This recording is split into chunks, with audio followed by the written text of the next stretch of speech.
Une rapide lecture de ce discours, une fois qu'on l'a entendu, font souligner le fait que le président de la République n'a jamais parlé de pouvoir d'achat. Pas une seule fois le mot pouvoir d'achat n'a été cité dans son discours. Pas une seule fois le mot éducation n'a été cité dans son discours. Pas une seule fois le mot santé n'a été cité dans son discours.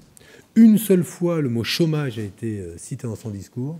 C'est-à-dire que sur les sujets numéro 1 de préoccupation des Français, que sont l'emploi et l'absence d'emploi, la santé, l'éducation ou le logement, le président de la République n'en a jamais parlé. Par contre, si on reprend les occurrences sur le mot étranger, en tout cas quand on ne parle pas de politique étrangère, mais de l'étranger comme immigré, immigration, communautarisme, là c'est 7 occurrences qui reviennent, ce qui montre bien que le président de la République n'était pas là pour parler de la vie quotidienne des Français, mais pour revenir sur ce qui est le thème principal de sa campagne, les immigrés, l'immigration, la lutte contre l'immigration, la lutte contre les immigrés, ce qui est le thème principal de la campagne qu'il a choisi.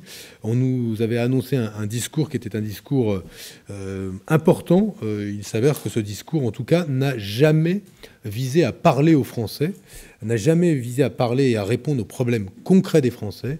Il a visé à parler aux électeurs du Front National. Il s'est adressé parfois à François Hollande directement, mais la cible n'a jamais été les Français. Et en tout cas, jamais le président de la République ne s'est posé en homme porteur de solutions aux questions qui sont les questions qui irriguent le quotidien des Français sur l'école.